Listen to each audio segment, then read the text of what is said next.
नमस्कार दोस्तों, वोकैबुलरी की क्लास में एक बार फिर आपका स्वागत है। और आज कुछ ऐसे वर्ड्स या ये कहें कि फ्रेजेस हम पढ़ने वाले हैं जो आपने पहले शायद ही सुने होंगे। अगर आप अंग्रेजी को अच्छे से फॉलो करते हैं तो शायद ही ये वर्ड्स आपको सुनने को मिले। लेकिन आज मैं कुछ ऐसे फ्रेजेस आपको बताऊंगा। फ्रेज क्या होता है? देखिए, फ्रेज मैंने आपको पहले भी बताया था कि फ्रेज शब्दों का ऐसा समूह होता है, फ्रेज शब्दों का ऐसा समूह होता है जिससे आप आधा अधूरा मतलब निकाल सकते हैं सेंटेंस के अंदर। सेंटेंस के अंदर आप आधा अधूरा रेस्पॉन्स या आधा अधूरा मीनिंग उसका आप निकाल सकते हैं। सेंटेंस तो है लेकिन एक आधा अधूरा सेंटेंस है, और आधे अधूरे सेंटेंस में आप उसका मतलब निकाल सकते हैं। किस प्रकार से? जैसे अगर एक एग्जाम्पल आप लें तो एग्जाम्पल की मदद से देखिए, दैट हाउस, अगर कहीं पे लिखा हुआ है दैट हाउस तो आप इसका मतलब तो निकाल लेंगे कि वह घर। बट अगर इसके पहले की चीज़ें आप देखें, यानी सब्जेक्ट क्या है, किसका घर है, ठीक है, किसका घर है, कहाँ है, ये आपको नहीं मालूम है, ठीक है। तो इसको कहते हैं फ्रेज, यानी आधा अधूरा सेंटेंस जिसका एक मतलब तो निकलता है, एक मीनिंग तो निकलता है, बट एक कंप्लीट मीनिंग उसका नहीं निकलता है। उसी को कहते हैं क्या? फ्रेज। तो आज हम कुछ फ्रेज इस प्रकार के यहाँ पर पढ़ने वाले हैं। सबसे पहले देखिए क्या है, sweeten the deal, sweeten the deal, और दूसरा है म्यूटेड रेस्पॉन्स। चलिए सबसे पहले हम देखते हैं स्वीटन द डील क्या होता है। स्वीटन द डील का मतलब यहाँ पर बताया गया है कि अगर आप किसी के साथ कुछ सौदा करते हैं या कुछ डील करते हैं, ठीक है, अगर आप किसी के साथ कोई डील करते हैं तो उस डील को आप कैसे इम्प्रूव कर सकते हैं या बेहतर बना सकते हैं, उसी के बारे में है ये स्वीटन द डील। जैसे आप इसको छोटे लेवल पे भी देख सकते हैं और बड़े लेवल पर भी इसको अप्लाई कर सकते हैं। जैसे अगर दो दोस्त हैं ए और बी, एक एग्जांपल से मैं आपको इसको समझाने की कोशिश करता हूँ।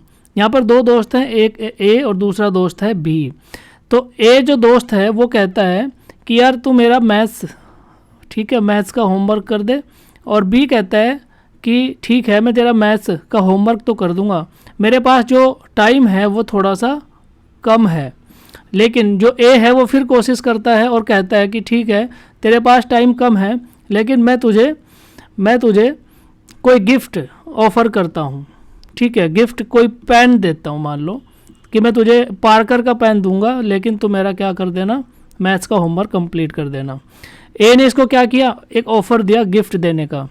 पेन क्या? पार्कर का पेन। पार्कर का पेन काफ़ी अच्छा होता है और काफ़ी महंगा भी आता है। लेकिन बी क्या है, फिर भी रेस्पॉन्स क्या करता है, नहीं देता, फिर भी बोलता है कि नहीं यार मेरे पास तो टाइम कम है, मुझे अपना भी काम करना है। अभी क्या है कि ए इसको दोबारा से ऑफ़र करता है कि ठीक है मैं तुझे पेन तो दे ही रहा हूँ, मैं तुझे पेन तो दे ही रहा हूँ, पेन के साथ साथ मैं तुझे पार्टी पर भी ले जाऊँगा, ठीक है, हम पार्टी करने चलेंगे, स्कूल के बाहर जो कैंटीन है या स्कूल के बाहर जो शॉप है वहाँ पर जाकर हम पेस्ट्री या पेटीज खाएंगे, ठीक है। तो ये क्या हो रहा है, ये घटना क्या हो रही है, A is trying to sweeten the deal. A क्या कर रहा है, डील को और अच्छा बनाने की कोशिश कर रहा है ताकि बी क्या हो जाए, एग्री हो जाए। तो यही है स्वीटन द डील। इसको आप किसी भी लेवल पर देख सकते हैं, इसको आप गवर्नमेंट लेवल पर भी देख सकते हैं। गवर्नमेंट अगर मान लो कोई कॉन्ट्रैक्ट है,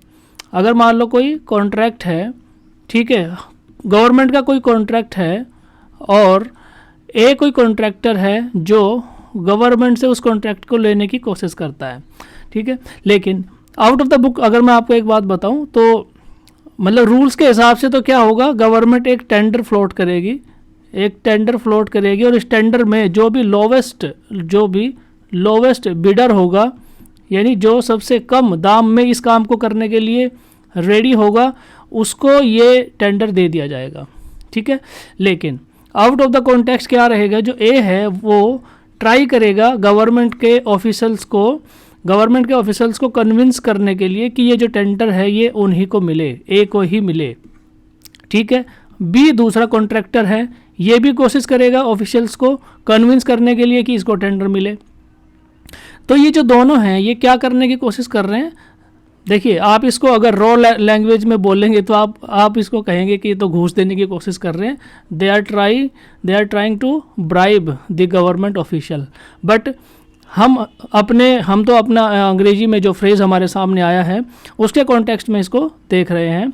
तो ए क्या करने की कोशिश कर रहा है, A is trying to sweeten the deal, ठीक है।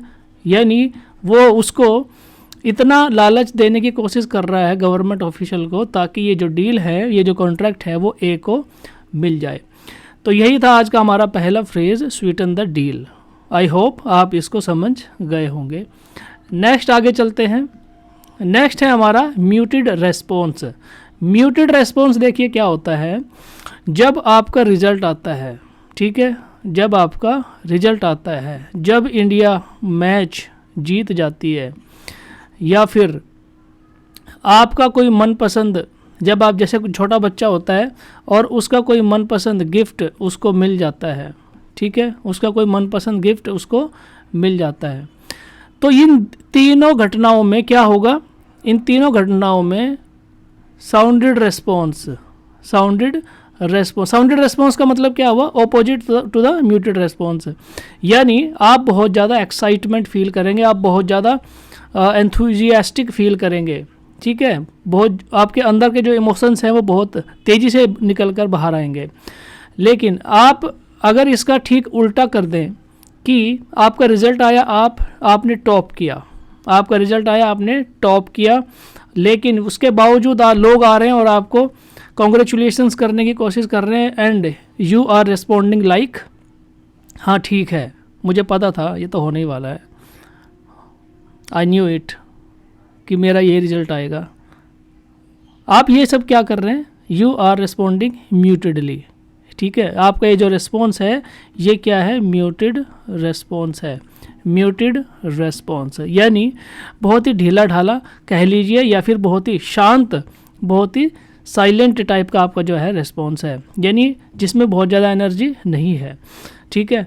दूसरा, कोई अगर इंडिया मैच जीत जाती है, एक मैच तो है कि लास्ट ओवर तक, ठीक है, लास्ट ओवर तक मैच गया और इंडिया या फिर किसी भी टीम के साथ जब इंडिया खेलती है तो लास्ट ओवर तक मैच जाता है और एक बॉल पे 2 रन 3 रन इस प्रकार से जब जो रन चेज है वो चलता है, तो you will feel excited, you will feel enthusiastic जब वो लास्ट रन बनेगा।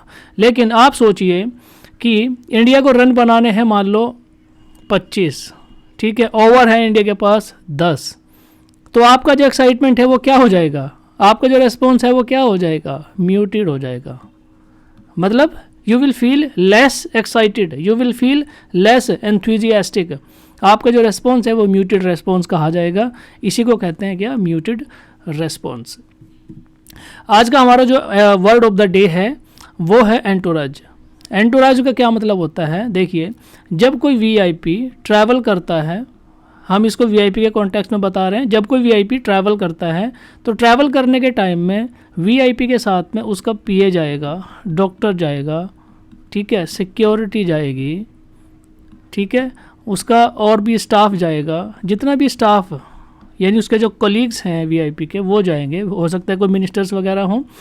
तो ये जो सब लोग हैं ना, PA, doctor, staff, security, colleagues, ठीक है, ये सब क्या हैं, they are the part of entourage, ठीक है, इसी को हम कहते हैं क्या, एंटोराज। आई होप ये वर्ड आपको क्लियर हो गया होगा। इसको सिनोनिम्स क्या है, कॉटेज या रेटिन्यून, ठीक है, रीट्यून और सूट, ये इसके क्या है, सिनोनिम्स हैं। अगर आप इसके सिनोनिम्स वैसे देखना चाहें गूगल पे अगर आप सर्च करेंगे तो एंटोराज का मतलब कंपेनियन भी आप वहाँ पर पाएंगे, यानी जो उसके साथ चलने वाले, साथ काम करने वाले जो लोग हैं, टीम वो उसकी है, वो क्या है, उसका एंटोराज है, ठीक है। They are all on official duty. तो यहाँ पर यूसेज दिया है क्या, the actor and his entourage had the best table in the restaurant. And actor and his entourage, actor और उसके साथ में जो लोग थे, उसके कंपेनियन जो आदमी थे, उनको क्या हुआ, रेस्टोरेंट में बहुत ही बेस्ट टेबल मिली। ठीक है, तो ये था आज का हमारा वर्ड ऑफ द डे एंटोराज में।